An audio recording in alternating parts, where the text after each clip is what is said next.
എല്ലാ പ്രേക്ഷകർക്കും പ്രൈം ടൈമിലേക്ക് സ്വാഗതം. ഇന്നത്തെ വാർത്താ ദിനത്തിൽ പുറത്തു വന്ന വളരെ പ്രധാനപ്പെട്ട എല്ലാ വാർത്തകളിലൂടെയും പതിവ് സെഗ്മെന്റുകളിലൂടെയും ഇനിയുള്ള 1 മണിക്കൂർ സമയം നമ്മൾ കടന്നുപോകും. റിപ്പോർട്ടുകളിലേക്ക് കടക്കുകയാണ്. അനധികൃത കുടിയേറ്റത്തിന്റെ പേരിൽ ഇന്ത്യക്കാരെ നാടുകടത്തിയ സംഭവത്തിൽ അമേരിക്കയെ ന്യായീകരിച്ച് കേന്ദ്ര സർക്കാർ.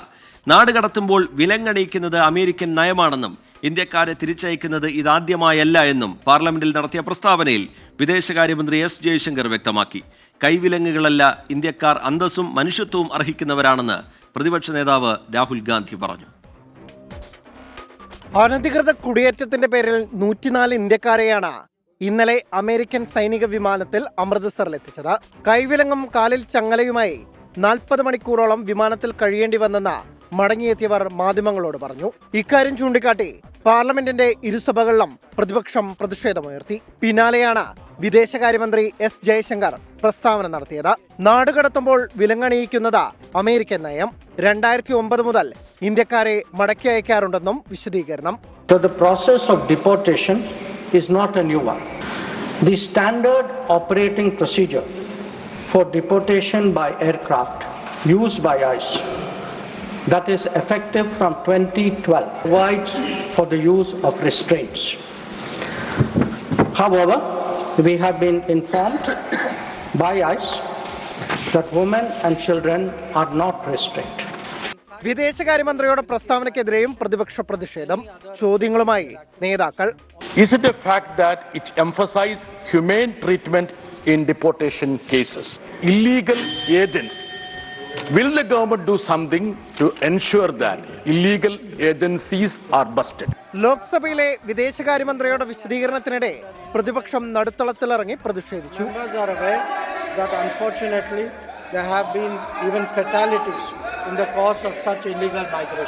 വിഷയത്തിൽ പ്രധാനമന്ത്രിക്കെതിരെ വിമർശനവുമായി ലോക്സഭ പ്രതിപക്ഷ നേതാവ് രാഹുൽ ഗാന്ധി രംഗത്തെത്തി. ഈ മനുഷ്യന്റെ വേദന കാണൂ എന്നായിരുന്നു മടങ്ങിയെത്തിയ ഹർവീന്ദർ സിംഗിന്റെ വീഡിയോ പങ്കുവച്ച രാഹുൽ ഗാന്ധിയുടെ പ്രതികരണം. എന്തുകൊണ്ടാണ് രാജ്യത്തിന്റെ പ്രധാനമന്ത്രി ഇത് അനുവദിച്ചതെന്ന് പ്രിയങ്ക ഗാന്ധിയും കുറ്റപ്പെടുത്തി. 24 ഡൽഹി. കോൺഗ്രസിനെതിരെ അതിരൂക്ഷമായ വിമർശനമാണ് പ്രധാനമന്ത്രി ഇന്ന് പാർലമെന്റിൽ ഉയർത്തിയത്. കോൺഗ്രസിന്റെ രാഷ്ട്രീയത്തിന്റെ മാതൃക നുണയും അഴിമതിയും കുടുംബവാഴ്ചയും പ്രീണനവും ചേർന്നതാണെന്ന് മോദി വിമർശിച്ചു. എല്ലാ വിഷയങ്ങളിലും ജനങ്ങളെ ഭിന്നിപ്പിക്കുകയാണ് കോൺഗ്രസ്. സബ്കാ സാത്ത് സബ്കാ വികാസ് എന്ന ആശയമാണ് BJPയുടേതെന്നും രാജ്യസഭയിൽ നന്ദിപ്രമേയ ചർച്ചയുടെ മറുപടിയിൽ പ്രധാനമന്ത്രി പറഞ്ഞു. കോൺഗ്രസ് राजनीति का एक ऐसा मॉडल तैयार किया था जिसमें झूठ, फरेब, भ्रष्टाचार, परिवारवाद, तुष्टीकरण सबका गालमेल था. कांग्रेस के मॉडल में सर्वोपरि है फैमिली फर्स्ट. 2014 के बाद देश ने हमें सेवा करने का अवसर दिया. दूसरी बार तीसरी बार हमें सेवा करने का मॉडल बनाती है. इसका कारण देश की जनता ने हमारे विकास के मॉडल को परखा है, समझा है और समर्थन दिया है. സംസ്ഥാനത്തെ സമീപകാലത്തെ ഏറ്റവും വലിയ തട്ടിപ്പുകളിലൊന്നായ പാതിവില തട്ടിപ്പിന്റെ കൂടുതൽ വിവരങ്ങൾ ഓരോ ദിവസവും പുറത്തുവരികയാണ്. ഞെട്ടിക്കുന്ന വിവരങ്ങളാണ്. കോടികൾ തട്ടിയതിന്റെ കഥകളാണ് പുറത്തുവരുന്നത്. ഓരോ പോലീസ് സ്റ്റേഷനുകളിലേക്കും പരാതി പ്രവാഹമായി കൂടുതൽ പേർ പരാതികളുമായി എത്തുന്നു. 1000 കോടിയുടെ പാതിവില തട്ടിപ്പിൽ സംസ്ഥാനത്ത് പരാതി പ്രളയം. 100 കണക്കിന് ആളുകൾ പരാതിയുമായി ഇന്നും രംഗത്തെത്തി. തട്ടിപ്പിൽ ഉന്നത ബന്ധമുള്ള രാഷ്ട്രീയ നേതാക്കളാണ് അനന്തു കൃഷ്ണന്റെ കൂട്ടാളികളെന്ന് കസ്റ്റഡി അപേക്ഷയിൽ പോലീസ് വ്യക്തമാക്കി. അനന്തു കൃഷ്ണനെ 5 ദിവസത്തെ പോലീസ് കസ്റ്റഡിയിൽ വിട്ടിട്ടുണ്ട്. കൊടുത്തേക്കണ 1000 ചില്ലാനം വനിതകളുണ്ട് ഈ പറവൂര് മാത്രം. അപ്പം ഞങ്ങൾ ഇതിനകത്ത് വിശ്വസിച്ച് ഫണ്ട് അടിച്ചത് ഇതിൽ പ്രമുഖരായ വ്യക്തികൾ വന്നിട്ടാണ് ഇതിന് ഇനാഗ്രേഷനും കാര്യങ്ങളൊക്കെ നടത്തുന്നത്. പിന്നെ 3 മിഷൻ്റെ പൈസ ഞങ്ങൾ പഞ്ചായത്ത് ചെയർപേഴ്സൻ്റെ കയ്യിലാണ് കൊടുത്തിട്ട് 3 മാസമാണ് അവർ പറഞ്ഞിരുന്നത്. അപ്പം 3 മാസമായിട്ടും കിട്ടാത്തതുകൊണ്ട് ഞങ്ങൾ ഇതിൽ ചെന്ന് ചോദിച്ചപ്പം കുറച്ചുകൂടെ താമസിക്കും എന്നിങ്ങനെ പറഞ്ഞു. പരാതികൾക്ക് അവസാനമില്ല. തട്ടിപ്പ് ശൃംഖല എത്താത്ത ജില്ലകളുമില്ല. അറസ്റ്റിന് തൊട്ടുമുമ്പും അനന്തുകൃഷ്ണൻ ഉപഭോക്താക്കളെ തെറ്റിദ്ധരിപ്പിക്കാൻ ശ്രമം നടത്തി. പ്രശ്നങ്ങൾ പരിഹരിക്കുമെന്ന വാഗ്ദാനവുമായാണ് വീഡിയോ ചിത്രീകരിച്ച് വാട്സാപ്പ് ഗ്രൂപ്പുകളിൽ പ്രചരിപ്പിച്ചത്. ഞാൻ ഈ പ്രശ്നങ്ങൾ പരിഹരിച്ച് സാമ്പത്തിക സമാഹരണം നടത്തി കാര്യങ്ങൾ നീക്കുമ്പോൾ നിങ്ങളുടെ എല്ലാവരുടെയും കൈകളിലേക്ക് നിങ്ങൾ പകുതി തുകയടച്ച സാധനത്തിന് അതേ പകുതി മൂല്യം കൂടി ചേർത്തുകൊണ്ടുള്ള ഒരു സേവനം അല്ലെങ്കിൽ ഒരു വസ്തുവാണ് വരാൻ പോകുന്നത്. തൃശൂർ വടക്കാഞ്ചേരിയിൽ നഗരസഭാ കൗൺസിലർ ബുഷറ റഷീദ് ഉൾപ്പെടെ തട്ടിപ്പിനിരയായി. വയനാട്ടിൽ അക്ഷയ സെന്റർ വഴിയും തട്ടിപ്പ്.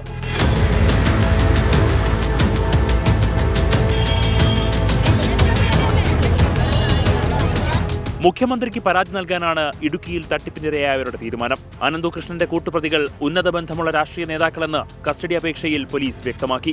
അനന്തുകൃഷ്ണനെ 5 ദിവസത്തെ പോലീസ് കസ്റ്റഡിയിൽ വിട്ടു. മൂവാറ്റുപുഴ കോടതിയുടേതാണ് നടപടി. കേസുമായി ബന്ധപ്പെട്ട് അനന്തുകൃഷ്ണന്റെ മൊബൈൽ ഫോണുകളും ഐപാഡും പെൻഡ്രൈവുകളും പിടിച്ചെടുത്തു.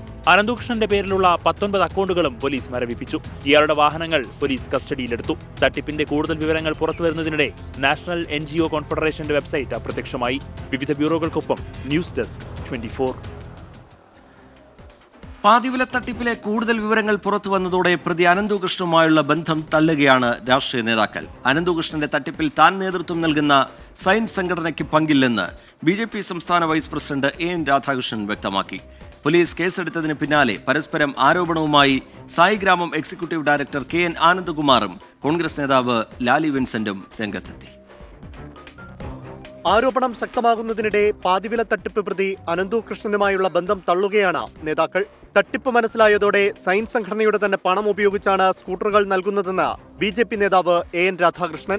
ഞങ്ങൾ ഈ കമ്പനികൾ അല്ലെങ്കിൽ നമ്മുടെ കോൺഫെഡറേഷനുമായിട്ടോ അല്ലെങ്കിൽ ഇതിന്റെ മറ്റ് ഏജൻസികളുമായോ 1 രൂപ പോലും ഞങ്ങൾ ഡൊണേഷൻ വാങ്ങിയിട്ടില്ല. തന്നെ അനന്തുകൃഷ്ണനുമായി പരിചയപ്പെടുത്തിയത് Saigram executive director KN Anandakumar എന്നും AN രാധാകൃഷ്ണൻ പറഞ്ഞു. എന്നാൽ 6-7 വർഷം മുൻപ് കോൺഗ്രസ് നേതാവ് ലാലി വിൻസെന്റാണ് തന്നെ പരിചയപ്പെടുത്തിയതെന്ന് Saigram executive director KN Anandakumar. 6-7 വർഷത്തിന് മുമ്പ് ലാലി വിൻസെന്റാണ് ഒരു ഫണ്ടിന്റെ കാര്യം പറഞ്ഞുകൊണ്ട് ഇയാളെ കൊണ്ടുവരുന്നത്. അങ്ങനെയാണ് പരിചയപ്പെടുന്നത്. ആനന്ദകുമാറും അനന്തുകൃഷ്ണനും വർഷങ്ങളായി ബന്ധമുണ്ടെന്ന ലാലി വിൻസെന്റിന്റെ പ്രതികരണം. ആനന്ദകുമാർ പറയുന്നത് മുഴുവൻ നുണയാണെന്ന് ഞാനിപ്പോൾ മനസ്സിലാക്കുന്നു. ഞാനിപ്പോൾ വക്കീലിനെ കണ്ട് നിയമ നടപടികൾ ആരംഭിക്കും. ആനന്ദകുമാറും ഞാനും പോലീസിന്റെ മുമ്പിൽ ഇരിക്കുമല്ലോ, സത്യം പുറത്തു വരും. തട്ടിപ്പിൽ കണ്ണൂർ ടൗൺ പോലീസ് എടുത്ത കേസിൽ ലാലി വിൻസെന്റിന്റെ അറസ്റ്റ് ഹൈക്കോടതി തടഞ്ഞു. ലാലി വിൻസെന്റിനെ പിന്തുണച്ച പ്രതിപക്ഷ നേതാവ് VD സതീശൻ അവരുടെ ലീഗൽ അഡ്വൈസർ ആയിരുന്നു. ലീഗൽ അഡ്വൈസർക്കെതിരെ എങ്ങനെ കേസെടുക്കണം എനിക്ക് മനസ്സിലായില്ല. അത് കോൺഗ്രസ് ഉണ്ടെന്ന് കാണിക്കാൻ വേണ്ടിയായിരുന്നു. ഇതിനിടെ Perinthalmanna MLA Najeeb കാന്തപുരത്തിനെതിരെ CPIM-ഉം Dr. P. സരിനും ആരോപണവുമായി എത്തി. പാതിവില തട്ടിപ്പിൽ DGPക്കും മുഖ്യമന്ത്രിക്കും പരാതി നൽകിയിട്ടുണ്ടെന്നാണ് പിന്നാലെ നജീബ് കാന്തപുരത്തിന്റെ വിശദീകരണം. വിവിധ ബ്യൂറോകൾക്കൊപ്പം ന്യൂസ് ഡെസ്ക് 24. കമന്റ് ബോക്സിലേക്ക് ഒന്ന് പോയാൽ ഒരുപാട് പ്രേക്ഷകർ വിവിധ വാർത്തകളുമായി ബന്ധപ്പെട്ടുള്ള അവരുടെ അഭിപ്രായങ്ങൾ അറിയിക്കുന്നു. ഗുഡ് ഈവനിംഗ് പറഞ്ഞുകൊണ്ട് ഈ വാർത്താ യാത്രയ്ക്കൊപ്പം പ്രൈം ടൈമിനൊപ്പം ചേരുന്ന പ്രേക്ഷകരും ഒരുപാടുണ്ട്. നാളത്തെ ബജറ്റ് അവതരണം അതുമായി ബന്ധപ്പെട്ട് 24-ന്റെ തയ്യാറെടുപ്പുകൾ എങ്ങനെയാണ് എന്നുള്ള കാര്യം ഒരു പ്രേക്ഷകൻ ചോദിക്കുന്നുണ്ട്. വിനീത് എന്ന് പറയുന്ന ഒരു പ്രേക്ഷകൻ പതിവ് പോലെ തന്നെ സമഗ്രമായി ബജറ്റുമായി ബന്ധപ്പെട്ടുള്ള വിവരങ്ങൾ പ്രേക്ഷകർക്ക് മുമ്പിലേക്ക് എത്തും. വിവരങ്ങളും വിശകലനങ്ങളും വിദഗ്ധാഭിപ്രായവും പ്രതികരണങ്ങളും ഒക്കെ പ്രേക്ഷകർക്ക് മുമ്പിലേക്ക് എത്തും. നാളെ എന്തായാലും പ്രേക്ഷകർ ബജറ്റ് അവതരണം ആ സമയം 24-നൊപ്പം ഉണ്ടാകും എന്നുള്ള കാര്യം ഞങ്ങൾക്ക് ഉറപ്പുണ്ട്. മറ്റൊന്ന് ഈ പാതിവില തട്ടിപ്പുമായി ബന്ധപ്പെട്ടുള്ള പ്രതികരണങ്ങളാണ്. കൂടുതൽ പേർ ഇനിയും വെളിച്ചത്ത് വരാനുണ്ട് എന്നുള്ള കാര്യം ഒരുപാട് പ്രേക്ഷകർ പറയുന്നു. മേഖല സുധിയെ പോലെയുള്ള ആളുകളൊക്കെ അന്വേഷണം നടക്കുന്നുണ്ട്. പോലീസിൻ്റെ ഭാഗത്തു നിന്ന് ഇതുവരെ കണ്ടെത്തിയത് ഞെട്ടിക്കുന്ന വിവരങ്ങളാണ്. നമുക്കറിയാം വലിയ കോടികളുടെ കണക്കാണത്. അതിലാർക്കൊക്കെ പങ്കുണ്ട്, ആരുടെയൊക്കെ സഹായം ആ തട്ടിപ്പിനുണ്ടായി എന്നുള്ള കാര്യത്തിലൊക്കെ വിശദമായ അന്വേഷണം നടക്കട്ടെ. കർണാടകയിൽ മലയാളി നഴ്സ് വിദ്യാർത്ഥി അനാമികയുടെ ആത്മഹത്യയിൽ രാമനഗര ദയാനന്ദ സാഗർ കോളേജിലെ പ്രിൻസിപ്പലിനും അസിസ്റ്റന്റ് പ്രൊഫസർക്കും suspension. Principal Santhanam Sweet Mary Rose, assistant professor Sujatha എന്നിവർക്കെതിരെയാണ് മാനേജ്മെന്റിന്റെ നടപടി. വിവരങ്ങളുമായി അരുൺ പൂപ്പറമ്പ ചേരുന്നുണ്ട്. അരുൺ പൂപ്പറമ്പ, നേരത്തെ ഈ അനാമികയുടെ കുടുംബം ചില ഗുരുതരമായ പരാതികൾ മുന്നോട്ട് വെച്ചിരുന്നു. അത് ഈ പ്രിൻസിപ്പൽ അടക്കമുള്ള അസിസ്റ്റന്റ് പ്രൊഫസർ അടക്കമുള്ള ആളുകൾക്കെതിരെയായിരുന്നു. അവരുടെ മാനസിക പീഡനമാണ് ഈ ആത്മഹത്യയിലേക്ക് നയിച്ചത് എന്ന പരാതി അവർ ഉയർത്തിയിരുന്നു. മാനേജ്മെന്റ് ഇപ്പോൾ നടപടി സ്വീകരിച്ചിട്ടുണ്ട്. കൂടുതൽ അന്വേഷണം ഇതുമായി ബന്ധപ്പെട്ടുണ്ടാകുമോ? കൂടുതൽ പേർക്കെതിരെ നടപടി ഉണ്ടാകുമോ? അരുൺ പൂപ്പറമ്പ. റീജിത്ത്, കർണാടകയിലും അതോടൊപ്പം തന്നെ പ്രത്യേകിച്ച് ബംഗളൂരുവിലെല്ലാമുള്ള കോളേജുകളിൽ ഇത്തരം സംഭവങ്ങൾ, അതായത് മലയാളി വിദ്യാർത്ഥികളുടെ ആത്മഹത്യകൾ ഇതിനു മുമ്പും ഉണ്ടായിട്ടുണ്ട്. അത്തരം സംഭവങ്ങൾ ഉണ്ടാകുമ്പോൾ ചില ആരോപണങ്ങൾ, അതായത് ഈ മാനേജ്മെൻറ്റുകൾക്കെതിരെയുള്ള ആരോപണങ്ങളും ഉയർന്നു വരാറുണ്ട്. പക്ഷേ അത്തരത്തിൽ എന്തെങ്കിലും ഒരു ഇൻറ്റേർണൽ പരിശോധന നടത്തുകയോ അച്ചടക്ക നടപടിയെടുക്കുന്ന സാഹചര്യം ഇതിനു മുമ്പ് വളരെ അപൂർവമായാണ് ഇത്തരം നടപടികൾ ഉണ്ടാകാറുള്ളത്. പലപ്പോഴും അത്തരം ആരോപണങ്ങൾ ഉയർന്നു വരുമ്പോൾ അത് ഏതെങ്കിലും രീതിയിൽ സെറ്റിൽ ചെയ്യുന്ന സാഹചര്യമാണുള്ളത്. പക്ഷേ ഈ കാര്യത്തിൽ അനാമികയുടെ മരണത്തിൽ ശക്തമായ നിലപാട് കുടുംബവും അതോടൊപ്പം തന്നെ ആ കോളേജിലെ വിദ്യാർത്ഥികളും സ്വീകരിച്ചു എന്നുള്ളതാണ് ഏറ്റവും പ്രധാനപ്പെട്ട കാര്യം. അസാധാരണമായി കോളേജിൽ ഈ പ്രധാന കവാടം ഉൾപ്പെടെ ഉപരോധിച്ചുകൊണ്ട് വലിയ പ്രതിഷേധത്തിലേക്ക് വിദ്യാർത്ഥികൾ പോയി. അതിൻ്റെ തുടർച്ചയായാണ് ഇത്തരം ഇപ്പോൾ ഈ അച്ചടക്ക നടപടി ഉണ്ടായിട്ടുള്ളത് എന്നതാണ് നമ്മൾ മനസ്സിലാക്കുന്നത്. ഒരു ഇൻറ്റേർണൽ ഒരു പരിശോധന മാനേജ്മെൻറ്റ് നടത്തി അതിനുശേഷം ഈ പ്രിൻസിപ്പലിനും അതോടൊപ്പം തന്നെ അനാമികയുടെ ക്ലാസ്സിൽ ചുമതലയുണ്ടായിരുന്ന അസിസ്റ്റന്റ് പ്രൊഫസർക്കും ഇതിൽ വീഴ്ച സംഭവിച്ചിട്ടുണ്ട് എന്ന് കണ്ടെത്തിയതിനെ തുടർന്നാണ് ഇരുവരെയും ഇപ്പോൾ സസ്പെൻഡ് ചെയ്യുന്ന നടപടിയിലേക്ക് പോയിട്ടുള്ളത്. അതായത് കുടുംബവും സഹപാഠികളും ഉന്നയിച്ചിട്ടുള്ള ആരോപണങ്ങൾ ഇപ്പോൾ മാനേജ്മെൻറ്റും ശരിവെക്കുകയാണ്. പക്ഷേ ഈ നടപടിയിൽ മാത്രം തൃപ്തിയില്ല, അല്ലെങ്കിൽ ഈ നടപടി മാത്രം പോരാ എന്നതാണ് ഈ അനാമികയുടെ സുഹൃത്തുക്കളും ആ കുടുംബവും പറയുന്നത്. ഈ പോലീസിൻ്റെ നടപടി, നിയമപരമായ നടപടി ഉണ്ടാകണമെന്നതാണ്. നിലവിൽ അസ്വാഭാവിക മരണത്തിന് കേസെടുത്ത് അന്വേഷണം ആരംഭിച്ചിട്ടുണ്ട്. അതിൽ കോളേജിലെത്തി ചില മൊഴി രേഖപ്പെടുത്തിയതിനപ്പുറത്തേക്ക് എന്തെങ്കിലും ഒരു നടപടി അതിലുണ്ടായിട്ടില്ല. ആത്മഹത്യ പ്രേരണ കുറ്റം ചുമത്തണം എന്നതാണ് വിദ്യാർത്ഥികളുടെ എല്ലാം ആവശ്യം. അത്തരം നടപടിയിലേക്ക് പോകുമോ എന്ന കാര്യത്തിൽ നിലവിൽ എന്തായാലും സംശയമുണ്ട്. പോലീസിൻ്റെ അന്വേഷണത്തിൽ ഏതെങ്കിലും തരത്തിൽ പുരോഗതി ഉണ്ടായിട്ടുണ്ട് എന്ന് നമുക്ക് ഈ ഘട്ടത്തിൽ പറയാൻ കഴിയില്ല. ഈ ഗുരുതരമായ ആരോപണങ്ങൾ ഉന്നയിച്ചിട്ടുള്ള അനാമികയുടെ ക്ലാസ്സിൽ തന്നെയുള്ള സഹപാഠികളുടെ മൊഴി പോലും ഇതിന് ഇപ്പോൾ പോലീസ് രേഖപ്പെടുത്തിയിട്ടില്ല. ഇനി വരും ദിവസങ്ങളിൽ അത് ഉണ്ടാകുമോ എന്ന കാര്യത്തിലും വ്യക്തതയില്ല. പോലീസിൻ്റെ, അതായത് നിയമപരമായ നടപടികൾ ഉണ്ടാകണം. സസ്പെൻഷൻ നടപടിയെ സ്വാഗതം ചെയ്യുന്നതിനപ്പുറത്തേക്ക് നിയമപരമായ നടപടി ഉണ്ടാകണം എന്ന് തന്നെയാണ് അനാമികയുടെ കുടുംബവും സഹപാഠികളും ആവശ്യപ്പെടുന്നത്. ശരി, അരുൺ പൂപ്പറമ്പ വിശദാംശങ്ങൾ പങ്കുവെക്കുകയായിരുന്നു ബംഗളൂരുവിൽ നിന്ന്. ചില പ്രേക്ഷകർ സംസ്ഥാന ബജറ്റുമായി ബന്ധപ്പെട്ട വിവരങ്ങൾ എവിടെ എന്നുള്ള കാര്യം ചോദിക്കുന്നുണ്ട്. ഉറപ്പായും നമുക്ക് അതുമായി ബന്ധപ്പെട്ട റിപ്പോർട്ടിലേക്ക് വരണം. പ്രൈം ടൈമിലേക്ക് വീണ്ടും ഇപ്പോൾ കോഴിക്കോട്ട് നിന്ന് പുറത്തു വരുന്ന ഒരു വിവരം, കോഴിക്കോട് 6 ബസ് ഡ്രൈവർമാരുടെ ലൈസൻസ് റദ്ദാക്കി എന്നുള്ളതാണ്. മേൽപ്പാലത്തിലൂടെ ഓവർടേക്ക് ചെയ്തതിനാണ് നടപടി. മോട്ടോർ വാഹന വകുപ്പിന്റെ ഭാഗത്തുനിന്ന് ബസ്സുകളിൽ പരിശോധനയും നടന്നു. 15 ബസ്സുകൾ നിയമലംഘനം നടത്തിയതായി, വിവിധ തരത്തിലുള്ള നിയമലംഘനം നടത്തിയതായി കണ്ടെത്തിയിട്ടുണ്ട്. അനുമതിയില്ലാതെ ലൈറ്റുകൾ, എയർ ഹോണുകൾ ഇതൊക്കെ ഉപയോഗിച്ചതൊക്കെയാണ് ആ നിയമലംഘനമായി പറയുന്നത്. ബസ്സുകൾക്ക് പിഴ ചുമത്തിയിട്ടുണ്ട്. പരിശോധന കൂടുതൽ ശക്തമാക്കാനാണ് മോട്ടോർ വാഹന വകുപ്പിന്റെ തീരുമാനം. അടുത്ത റിപ്പോർട്ടിലേക്ക്. സംസ്ഥാന ബജറ്റ് നാളെ.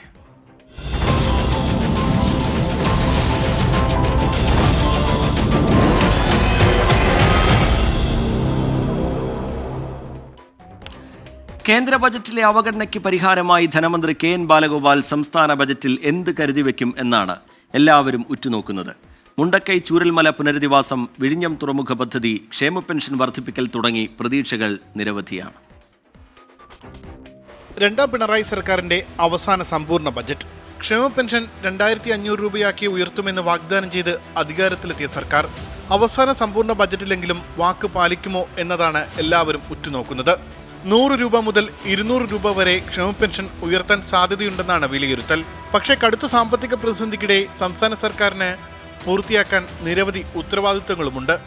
മുണ്ടക്കൈ ചൂരൽമല പുനരധിവാസത്തിന് പ്രഥമ പരിഗണന നൽകുമോ, അതോ വിഴിഞ്ഞം അടിസ്ഥാന സൗകര്യ വികസനത്തിനുമാകുമോ പ്രാധാന്യം?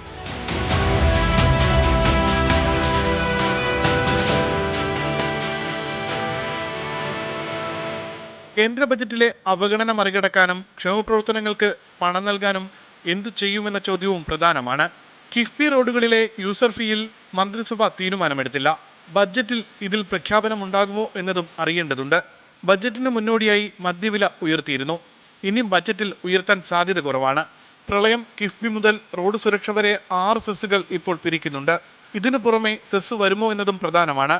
കഴിഞ്ഞ ബജറ്റിൽ വിപണി ഇടപെടലിന് തുക വകയിരുത്താത്തത് CPI, CPIM മുന്നണി തർക്കത്തിലേക്ക് വരെ എത്തിച്ചിരുന്നു. ഇത് ഈ ബജറ്റിലും ആവർത്തിക്കുമോ? വൻകിട പദ്ധതികളുടെ പ്രഖ്യാപനങ്ങളും ബജറ്റിൽ പ്രതീക്ഷിക്കുന്നുണ്ട്.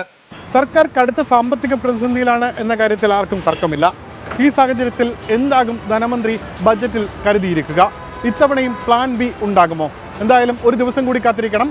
ഉമേഷ് ബാലകൃഷ്ണൻ, 24 തിരുവനന്തപുരം. സർക്കാർ സ്കൂളുകളിലെ പ്രീ പ്രൈമറി ടീച്ചേഴ്സിന്റെയും ആയമാരുടെയും ഓണറേറിയം വർദ്ധിപ്പിക്കണമെന്ന് ഹൈക്കോടതി. PTA നടത്തുന്ന പ്രീ പ്രൈമറി സ്കൂളുകളിലെ ഓണറേറിയമാണ് വർദ്ധിപ്പിക്കേണ്ടത്. പ്രീ പ്രൈമറി ടീച്ചർമാർക്ക് 27,500 രൂപയും ആയമാർക്ക് 22,500 രൂപയും പ്രതിമാസം നൽകണം എന്നാണ് കോടതി നിർദ്ദേശം. എസ് ശ്രീകാന്ത് വിവരങ്ങളുമായി ചേരുന്നുണ്ട് കൊച്ചിയിൽ നിന്ന്. ശ്രീകാന്ത്, ഉത്തരവിന്റെ വിശദാംശങ്ങൾ എന്താണ്? ഇപ്പോൾ പുറത്തു വരുന്ന വിവരമനുസരിച്ച് ഓണറേറിയം വർദ്ധിപ്പിക്കാൻ നിർദ്ദേശം ഹൈക്കോടതിയിൽ നിന്നും വന്നേക്കുന്നു. അതായത് സർക്കാർ സ്കൂളുകളിലെ പ്രീ പ്രൈമറി ടീച്ചർമാരുടെയും ആയമാരുടെയും ഓണറേറിയം വർദ്ധിപ്പിക്കണമെന്നാണ് ഹൈക്കോടതി നിർദ്ദേശം നൽകിയത്. PTA നടത്തുന്ന പ്രീ പ്രൈമറി സ്കൂളുകളിലെ ടീച്ചർമാരുടെ ഓണറേറിയമാണ് വർദ്ധിപ്പിക്കേണ്ടത്. പ്രീ പ്രൈമറി ടീച്ചർമാർക്ക് 27,500 രൂപയും ആയമാർക്ക് 22,500 രൂപയും പ്രതിമാസം നൽകാൻ നിർദ്ദേശമുണ്ട്. ഈ വർഷം മാർച്ച് മുതൽ പുതുക്കിയ ഓണറേറിയം നൽകാനും നിർദ്ദേശം എത്തിക്കഴിഞ്ഞു. 2012 ഓഗസ്റ്റ് 1 മുതലുള്ള കുടിശ്ശിക 6 മാസത്തിൽ ഉള്ളിൽ നൽകണമെന്നും ഉത്തരവിൽ ചൂണ്ടിക്കാട്ടുന്നു. എസ് ശ്രീകാന്ത് കൊച്ചിയിൽ നിന്ന് വിശദാംശങ്ങൾ പങ്കുവയ്ക്കുകയായിരുന്നു. കലൂർ സ്റ്റേഡിയത്തിലെ റെസ്റ്റോറന്റിൽ സ്റ്റീമർ പൊട്ടിത്തെറിച്ച് ഒരു മരണം, 4 പേർക്ക് ഗുരുതരമായി പരിക്കേറ്റു. വൈകിട്ട് 4 മണിയോടെയാണ് പൊട്ടിത്തെറി ഉണ്ടായത്.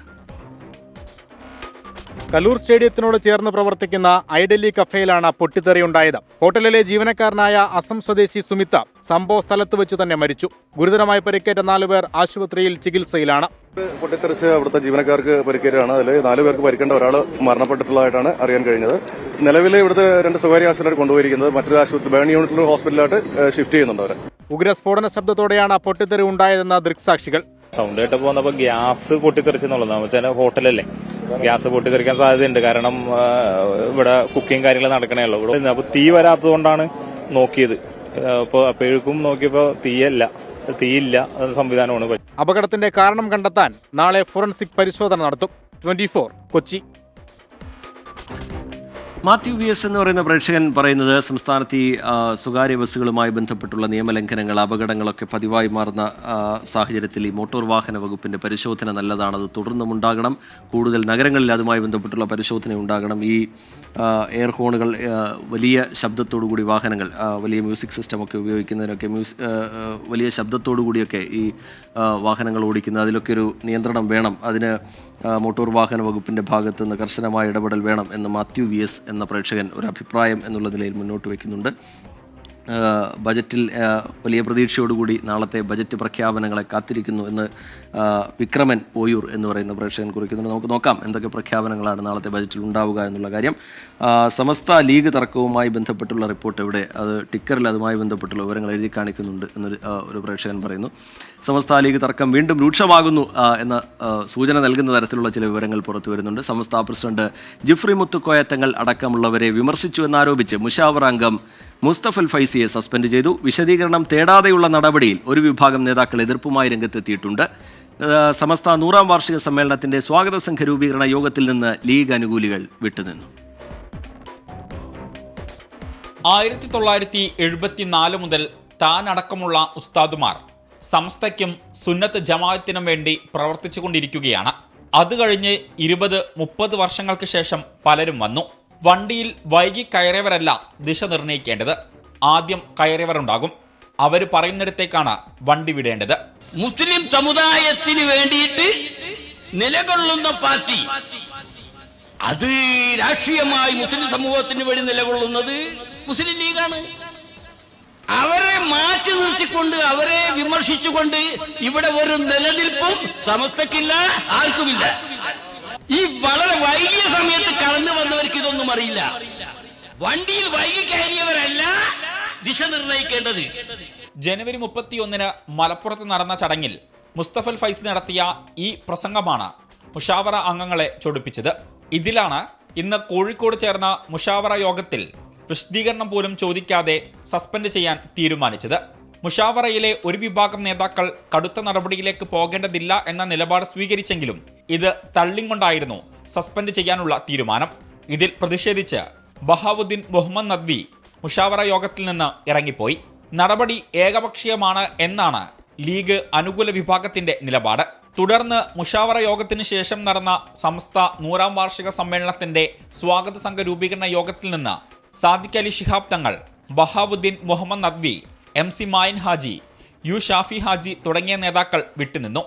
നേരത്തെ ഉമ്മർ ഫൈസിക്കെതിരെ പരാതി ഉയർന്നപ്പോൾ അദ്ദേഹത്തോട് വിശദീകരണം തേടിയിരുന്നു. 24 കോഴിക്കോട്. വടകര CPM-ലെ വിഭാഗീയതയിൽ സംസ്ഥാന നേതൃത്വം ഇടപെടുകയാണ്. PK ദിവാകരനെ ജില്ലാ കമ്മിറ്റിയിൽ നിന്നും ഒഴിവാക്കിയതടക്കമുള്ള വിഷയങ്ങൾ സംസ്ഥാന സമ്മേളനത്തിന് ശേഷം ചർച്ച ചെയ്യാം എന്നാണ് നേതൃത്വം അവിടെയുള്ള പ്രാദേശിക നേതാക്കൾക്ക് ഉറപ്പ് നൽകിയിരിക്കുന്നത്. നേരത്തെ ജില്ലാ കമ്മിറ്റിയിൽ നിന്ന് ഒഴിവാക്കിയതുമായി ബന്ധപ്പെട്ട് വലിയ രീതിയിലുള്ള വിമർശനം, പരസ്യ പ്രതിഷേധം, അതിലേക്കൊക്കെ അവിടെയുള്ള പ്രാദേശിക നേതാക്കൾ കടന്നിരുന്നു. വടകരയിലെ സാഹചര്യം കോഴിക്കോട് ജില്ലാ നേതൃത്വം സംസ്ഥാന നേതൃത്വത്തെ അറിയിച്ചിട്ടുണ്ട്. വടകരയിലെ മുതിർന്ന നേതാവ് PK ദിവാകരനെ ജില്ലാ കമ്മിറ്റിയിൽ നിന്നും ഒഴിവാക്കിയതിന് പിന്നാലെയാണ് വിഭാഗീയത മറനീക്കി പുറത്തു വന്നത്. കഴിഞ്ഞ ദിവസം മണിയൂരിൽ ഉൾപ്പെടെ പ്രവർത്തകരുടെയും അനുഭാവികളുടെയും പരസ്യ പ്രതിഷേധം ഉണ്ടായി. ഇന്നലെ നടന്ന വടകര ഏരിയ കമ്മിറ്റി യോഗത്തിൽ സാഹചര്യം ചർച്ച ചെയ്തു. പ്രവർത്തകരുടെ പ്രതിഷേധം ജില്ലാ സമ്മേളനത്തിന്റെ ശോഭ കെടുത്തിയെന്നും അഭിപ്രായമുയർന്നു.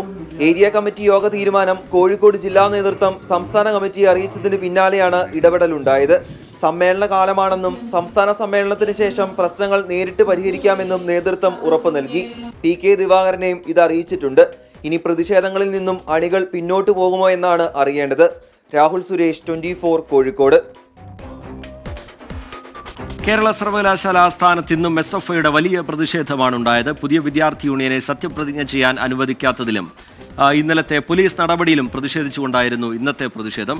ബാരിക്കേഡ് തകർക്കാൻ ശ്രമിച്ച പ്രവർത്തകർക്ക് നേരെ പോലീസ് നിരവധി തവണ ജലപീരങ്കി പ്രയോഗിച്ചു. കേരള സർവകലാശാലയിലെ തെരഞ്ഞെടുക്കപ്പെട്ട യൂണിയനെ സത്യപ്രതിജ്ഞ ചെയ്യാൻ അനുവദിക്കുന്നില്ലെന്നാരോപിച്ചാണ് SFI വൈസ് ചാൻസലർ മോഹനൻ കുന്നുമ്മലിനെതിരെ സമരം തുടങ്ങിയത്. ഇന്നലെയുണ്ടായ പ്രതിഷേധത്തിന് നേരെയുള്ള പോലീസ് നടപടിക്കെതിരെ സർവകലാശാല ആസ്ഥാനത്ത് ഇന്ന് SFI സംസ്ഥാന കമ്മിറ്റി മാർച്ച് നടത്തി. VCയെ കാണാനില്ല എന്ന ബാനർ സർവകലാശാല ആസ്ഥാനത്തിന് മുന്നിൽ പ്രവർത്തകർ സ്ഥാപിച്ചു.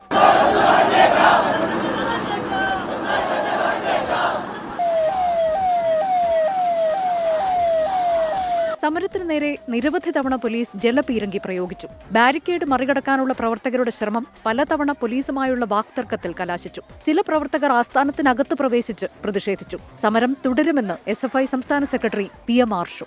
ഈ സർവകലാശാലയ്ക്ക് കീഴിലെ 10,000-കണക്കിന് വരുന്ന വിദ്യാർത്ഥികളുടെ അവകാശം സംരക്ഷിക്കുന്നതിന് വേണ്ടിയുള്ള സമരമാണ് നമ്മൾ ഏറ്റെടുത്ത് മുന്നോട്ട് കൊണ്ടുപോയിക്കൊണ്ടിരിക്കുന്നത്. SFI സമരം പ്രഖ്യാപിച്ചതിന് ശേഷം ഇങ്ങോട്ട് ഈ സർവകലാശാലയ്ക്കകത്തേക്ക് കടത്തില്ല എന്ന് ഞങ്ങൾ പറഞ്ഞാൽ കടത്തില്ല എന്നുള്ളത് തന്നെയാണ് അർത്ഥം.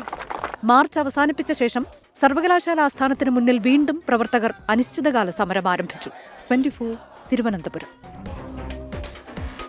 സർവകലാശാലകളിൽ അക്കാഡമിക് മികവില്ലാത്തവരെ വൈസ് ചാൻസലർമാരാക്കുന്നതടക്കമുള്ള നിർദ്ദേശങ്ങൾ ഉൾക്കൊള്ളുന്ന UGC കരട് മാർഗരേഖയ്ക്കെതിരെ കേരളമടക്കം 7 സംസ്ഥാനങ്ങൾ രംഗത്ത്. ബംഗളൂരുവിൽ ചേർന്ന ഉന്നത വിദ്യാഭ്യാസ മന്ത്രിമാരുടെ കോൺക്ലേവ് കരട് മാർഗരേഖയ്ക്കെതിരെ പ്രമേയം പാസാക്കി. കേരളം, തമിഴ്നാട്, കർണാടക അടക്കം കോൺക്ലേവിൽ പങ്കെടുത്ത 7 സംസ്ഥാനങ്ങളും പുതിയ കരട് മാർഗരേഖയ്ക്ക് ശക്തമായ എതിർപ്പ് രേഖപ്പെടുത്തി. അക്കാദമിക് വിദഗ്ധരല്ലാത്തവർക്കും VCമാരാവാമെന്ന ചട്ടം ആദ്യം എടുത്തു കളയണമെന്ന് പ്രമേയം ആവശ്യപ്പെട്ടു. VCമാരുടെ സെലക്ഷൻ കം സെർച്ച് കമ്മിറ്റിയിൽ സംസ്ഥാന സർക്കാർ പ്രതിനിധികൾ വേണ്ടെന്ന നിർദ്ദേശം അപലപനീയമെന്ന് മന്ത്രിമാർ പറഞ്ഞു. സംസ്ഥാന സർക്കാരിനെ VCമാരുടെ നിയമനത്തിൽ നിന്ന് മാറ്റി നിർത്തുന്നത് ഫെഡറൽ തത്വങ്ങൾക്ക് തന്നെ എതിരാണ്. പുതിയ UGC നയത്തിന്റെ കരട് മാർഗരേഖ തത്വത്തിൽ സ്വകാര്യ സ്ഥാപനങ്ങളെ മാത്രം സഹായിക്കുന്നതാണെന്നും യോഗം വിലയിരുത്തി. നിലവിലുള്ളത് റദ്ദാക്കി പുതിയ മാർഗരേഖ തയ്യാറാക്കുമ്പോൾ എല്ലാ സംസ്ഥാനങ്ങളുമായും കൃത്യമായ കൂടിയാലോചനകൾ ഉണ്ടാകണമെന്നും കോൺക്ലേവ് സംയുക്തമായി ആവശ്യപ്പെട്ടു. 24 Bengaluru. 24 chief editor R Sreekandan നായരെയും കുടുംബത്തെയും സോഷ്യൽ മീഡിയയിലൂടെ അധിക്ഷേപിച്ച കേസിൽ ഒരാൾ അറസ്റ്റിൽ. മലപ്പുറം മുന്നിയൂർ UH നഗർ സ്വദേശി അബ്ദുൾ റഷീദ് ചെമ്പനെ തിരൂരങ്ങാടി പോലീസാണ് പിടികൂടിയത്. ഇയാളുടെ ഫോൺ പോലീസ് പിടിച്ചെടുത്തിട്ടുണ്ട്. ഇന്ന് പുലർച്ചെ മലപ്പുറം മൂന്നിയൂരിൽ നിന്നാണ് UH നഗർ സ്വദേശി അബ്ദുൾ റഷീദ് ചെമ്പനെ തിരൂരങ്ങാടി പോലീസ് കസ്റ്റഡിയിലെടുത്തത്. വിശദമായി ചോദ്യം ചെയ്തതിനു ശേഷം ഉച്ചയ്ക്ക് 1:30 പ്രതിയുടെ അറസ്റ്റ് രേഖപ്പെടുത്തി. സോഷ്യൽ മീഡിയ ദുരുപയോഗം, 24 ഗ്രാഫിക്സ് അനുകരിച്ച് വ്യാജരേഖ നിർമ്മിക്കൽ തുടങ്ങിയ 7 വകുപ്പുകൾ ചുമത്തിയാണ് പ്രതിക്കെതിരെ കേസെടുത്തത്. പ്രതിയുടെ മൊബൈൽ ഫോൺ പോലീസ് കസ്റ്റഡിയിലെടുത്തിട്ടുണ്ട്. പ്രതിയുടെ സമൂഹമാധ്യമ അക്കൗണ്ടുകളും മൊബൈൽ ഫോണും സൈബർ സെല്ലിന്റെ സഹായത്തോടെ പോലീസ് പരിശോധിച്ചു വരികയാണ്. 24 ന്യൂസ് ചാനലിന്റെ ലോഗോയും ഫോണ്ടും ഉപയോഗിച്ചുകൊണ്ട് സോഷ്യൽ മീഡിയയിലൂടെ അപകീർത്തിപ്പെടുത്തി എന്നുള്ള പരാതി പ്രകാരം തിരൂരങ്ങാടി പോലീസ് സ്റ്റേഷനിൽ കേസ് രജിസ്റ്റർ ചെയ്തിട്ടുണ്ട്. പ്രതിയായ അബ്ദുൾ റഷീദ് കളിയാട്ടമുക്ക് മൂന്നിയൂർ സ്വദേശിയായ ആളെ ഇന്ന് പുലർച്ചെ കസ്റ്റഡിയിലെടുത്ത് അറസ്റ്റ് രേഖപ്പെടുത്തിയിട്ടുണ്ട്. ആളുടെ കയ്യിൽ നിന്നുള്ള ഫോണിൽ നിന്നും ഈ തരത്തിലുള്ള ഫേസ്ബുക്ക് ഉപയോഗിച്ച് റീൽ ഉണ്ടാക്കിയതായിട്ടും അതുകൂടാതെ അത് പ്രചരിപ്പിച്ചതായിട്ടും രേഖകൾ നമുക്ക് സീസ് ചെയ്യാൻ സാധിച്ചിട്ടുണ്ട്. 24 ചീഫ് എഡിറ്റർ ആർ ശ്രീകണ്ഠൻ നായരെയും കുടുംബത്തെയും സോഷ്യൽ മീഡിയയിലൂടെ അധിക്ഷേപിച്ച കേസിലാണ് പോലീസ് നടപടി സ്വീകരിച്ചത്. സമൂഹ മാധ്യമങ്ങളിലൂടെ വ്യാജ പ്രചരണവും അധിക്ഷേപവും നടത്തിയവർക്കുള്ള മുന്നറിയിപ്പാണ് പോലീസ് നടപടി. സമാന കുറ്റകൃത്യങ്ങൾ നടത്തിയവർക്കെതിരെ നിയമ നടപടി തുടരുമെന്ന് 24 ലീഗൽ വിഭാഗം അറിയിച്ചു. 24 തിരൂർ. ഇടുക്കിയിലേക്കാണ്. സംസ്ഥാനത്ത് കാട്ടാനക്കലിയിൽ വീണ്ടും ഒരു ജീവൻ കൂടി പൊലിഞ്ഞ ദിവസമാണിന്ന്. മറയൂർ ചെമ്പക്കാട്ടിൽ വിമലനാണ് കൊല്ലപ്പെട്ടത്. ചിന്നാർ വന്യജീവി സങ്കേതത്തിലാണ് കാട്ടാനയുടെ ആക്രമണം ഉണ്ടായത്. രാവിലെ 9 മണിയോടെയാണ് കാട്ടാനയാക്രമണം. വനമേഖലയിലേക്ക് തീ പടരാതിരിക്കാൻ ഫയർലൈൻ നിർമ്മാണ ജോലിക്കായി ഉദ്യോഗസ്ഥർക്കൊപ്പം പോയതായിരുന്നു വിമലൻ. 9 പേരടങ്ങുന്ന സംഘമാണ് വനത്തിനുള്ളിൽ പ്രവേശിച്ചത്. കള്ളിക്കാട് ഭാഗത്ത് വെച്ച് കാട്ടാനയുടെ മുന്നിൽ ഇവർ അകപ്പെട്ടു. കൂടെയുള്ളവർ ഓടി രക്ഷപ്പെട്ടെങ്കിലും വിമലനെ കാട്ടാന തുമ്പിക്കൈ കൊണ്ട് ചുഴറ്റിയെറിഞ്ഞു. പണിക്ക് ആൾക്കാരുമായിട്ട് പോയത് ആന അവിടെ നിന്ന് പിടിച്ച് ചവിട്ടി കൊന്നത്. പിന്നെ പുള്ളിക്ക് ഒന്നും വയ്യാതെ അങ്ങനെ പോയി. ഇല്ലെങ്കിൽ ഞങ്ങൾ ചെറുതായിട്ടൊന്നാണ് ഞങ്ങൾ ഓർത്തത്. ചെറുതായിട്ട് നോക്കിയപ്പോൾ ഇവിടെ ഒന്ന് നോക്കിയിട്ടല്ലേ കാര്യം അറിയുന്നത്. നെഞ്ചത്തിട്ടൊന്ന് ചവിട്ടി കാലൊക്കെ ഇങ്ങനെ തിരിച്ചു വെച്ചിരിക്കുന്നത്, അങ്ങനെയൊക്കെ ചെയ്തു വെച്ചിരിക്കുന്നത്. പെട്ടെന്ന് മരിച്ചത്. ഗുരുതര പരിക്കേറ്റ വിമലനെ മറയൂർ സർക്കാർ ആശുപത്രിയിൽ എത്തിച്ചെങ്കിലും ജീവൻ രക്ഷിക്കാനായില്ല. വനം വകുപ്പ് ഉദ്യോഗസ്ഥർ സ്ഥലത്തെത്തി തുടർ നടപടികൾ സ്വീകരിച്ചു. പോസ്റ്റ്മോർട്ടത്തിന് ശേഷം മൃതദേഹം നാളെ സംസ്കരിക്കും. 24 ഇടുക്കി. കോഴിക്കോട് മുക്കത്ത് പീഡനശ്രമത്തിനിടെ പെൺകുട്ടി താഴേക്ക് ചാടിയ സംഭവത്തിൽ 1-ാം പ്രതി ദേവദാസിനെതിരെ കൂടുതൽ തെളിവുകൾ. സംഭവം നടന്നതിന് ശേഷം ദേവദാസ് യുവതിക്ക് വാട്സാപ്പിൽ ഭീഷണി സന്ദേശം അയച്ചു. വാട്സാപ്പ് സന്ദേശത്തിന്റെ സ്ക്രീൻഷോട്ട് 24-ന് ലഭിച്ചു. അതിനിടെ കേസിൽ ഒളിവിലായിരുന്ന മറ്റ് 2 പ്രതികൾ കോടതിയിൽ കീഴടങ്ങി. കേസിലെ 1-ാം പ്രതിയും സ്വകാര്യ ലോഡ്ജുടമയുമായ ദേവദാസിനെതിരെ പെൺകുട്ടി ഉയർത്തിയ ആരോപണങ്ങൾ ശരിവയ്ക്കുന്നതാണ് പുറത്തുവന്ന തെളിവുകൾ. സംഭവം നടന്ന് 1 ദിവസം കഴിഞ്ഞ് ദേവദാസൻ പെൺകുട്ടിക്ക് വാട്സാപ്പിൽ ഫസ്റ്റ് ഡോസ് ഫോർ യു എന്ന ഭീഷണി സന്ദേശം അയച്ചതിന്റെ സ്ക്രീൻഷോട്ട് 24-ന് ലഭിച്ചു. യുവതിയോട് പ്രതി മുൻപും മോശമായി പെരുമാറിയെന്ന് വ്യക്തമാക്കുന്നതാണ് പുറത്തുവന്ന വാട്സാപ്പ് സന്ദേശങ്ങൾ.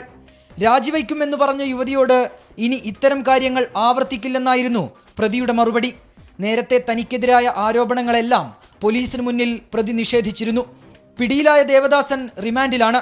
അതിനിടെ 1ഉം 2ഉം പ്രതികളായ റിയാസും സുരേഷും താമരശ്ശേരി കോടതിയിലെത്തി കീഴടങ്ങി. പ്രതികൾക്കായി പോലീസ് ഉടൻ കസ്റ്റഡി അപേക്ഷ നൽകും. ഗുരുതരമായി പരിക്കേറ്റ പെൺകുട്ടി കോഴിക്കോട് മെഡിക്കൽ കോളേജ് ആശുപത്രിയിൽ ചികിത്സയിൽ തുടരുകയാണ്. 24 കോഴിക്കോട്. പത്തനംതിട്ട കോന്നിയിൽ താളം തെറ്റി വിദ്യാവാഹിനി പദ്ധതി. വാഹന സൗകര്യമില്ലാത്തതിനാൽ കഴിഞ്ഞ 4 ദിവസമായി കൊക്കാത്തോട് സർക്കാർ സ്കൂളിലെ ആദിവാസി വിഭാഗത്തിൽപ്പെട്ട വിദ്യാർത്ഥികൾക്ക് സ്കൂളിൽ പോകാൻ കഴിഞ്ഞിട്ടില്ല. വാഹന കുടിശ്ശിക 7 മാസമായതോടെയാണ് വിദ്യാർത്ഥികളുടെ പഠനം മുടങ്ങിയിരിക്കുന്നത്. 24 എക്സ്ക്ലൂസീവ്. സ്കൂളിൽ ഭയങ്കര ദൂരമൊക്കെ ആയിരുന്നു. ഞങ്ങൾക്ക് സ്കൂളിൽ പോകാൻ ആഗ്രഹം ഉണ്ടായിരുന്നു. 2-3 ദിവസമായിട്ട് മാമൻ വണ്ടിക്കൂലി കിട്ടാൻ വരുന്നില്ലായിരുന്നു. ഞങ്ങൾക്ക് സ്കൂളിൽ പോയി പഠിക്കാനൊന്നും ആഗ്രഹമുണ്ട്. നടന്നു പോയിട്ടുണ്ടെങ്കിൽ ദൂരമാ, പിന്നെ വന്യമൃഗങ്ങൾ കാരണം ഞങ്ങൾക്ക് നടന്നു പോകാൻ ഭയങ്കര പേടിയാണ്. ആദിവാസി വിഭാഗത്തിൽപ്പെട്ട വിദ്യാർത്ഥികളുടെ കൊഴിഞ്ഞുപോക്ക് തടയാനും വിദ്യാഭ്യാസം ഉറപ്പുവരുത്താനും ട്രൈബൽ വകുപ്പ് തുടങ്ങിയ പദ്ധതിയാണ് വിദ്യാവാഹിനി. വാഹന സൗകര്യമില്ലാത്ത സ്ഥലങ്ങളിൽ സ്കൂൾ തന്നെ വാഹനം ഏർപ്പാട് ചെയ്ത് കുട്ടികളെ സ്കൂളിലെത്തിക്കും. സ്കൂൾ ബസ് കടന്നു ചെല്ലാത്ത വഴികളിൽ സ്വകാര്യ വ്യക്തികളുടെ വാഹനം വാടകയ്ക്കെടുക്കും. കരാറടിസ്ഥാനത്തിലാകും ഇത്. കൊക്കാത്തോട് സ്കൂളിലെ 1 ഏക്കർ, കാട്ടാത്തിപ്പാറ, കോട്ടാംപാറ എന്നീ ട്രൈബൽ മേഖലകളിൽ സ്വകാര്യ വ്യക്തിയുടെ ജീപ്പാണ് സ്കൂൾ ബസ്സായി ഓടുന്നത്. ദിവസവേതനം 1100 രൂപ. എന്നാൽ കഴിഞ്ഞ 7 മാസമായി ഈ തുക കുടിശ്ശികയായി. ഇതോടെ ഡ്രൈവർ സേവനം നിർത്തി. ഞങ്ങൾ തിരക്കിയപ്പോൾ വണ്ടിക്കൂലി കിട്ടിയില്ല. അതുകൊണ്ട് ഇനി വണ്ടിക്കൂലി കിട്ടിയിട്ടേ വണ്ടി ഓടുന്നുള്ളെന്ന് ആ വണ്ടിയുടെ ഉടയം പറഞ്ഞു. വണ്ടി വരാത്തോണ്ട് ദൂരെ നിന്ന് നടന്നു പോകാൻ വയ്യാത്തോണ്ട് കൊണ്ടുപോകുന്നില്ല. വണ്ടിയ മൃഗങ്ങളുടെ ശല്യങ്ങളൊക്കെ ഒരുപാടുള്ളതാണ്. അരിവാപ്പുലം പഞ്ചായത്തിലെ കൊക്കാത്തോട് സർക്കാർ സ്കൂളിലെ 20ഓളം കുട്ടികളാണ് വാഹനമില്ലാത്തതിനാൽ 4 ദിവസമായി സ്കൂളിൽ പോകാത്തത്. സർക്കാരിൽ നിന്ന് ഫണ്ട് കിട്ടുന്നില്ലെന്നാണ് ട്രൈബൽ വകുപ്പിന്റെ വിശദീകരണം. മുൻപും ഇതേ സ്കൂളിൽ ഡീസൽ അടിക്കാൻ പണമില്ലാത്തതിനാൽ സ്കൂൾ ബസ് വഴിയിൽ കിടന്നിട്ടുണ്ട്. 24 പത്തനംതിട്ട. വാൽകർഷണത്തോടെ ഇന്നത്തെ പ്രൈം ടൈമിന്റെ സമയം ഇവിടെ പൂർത്തിയാവുകയാണ്.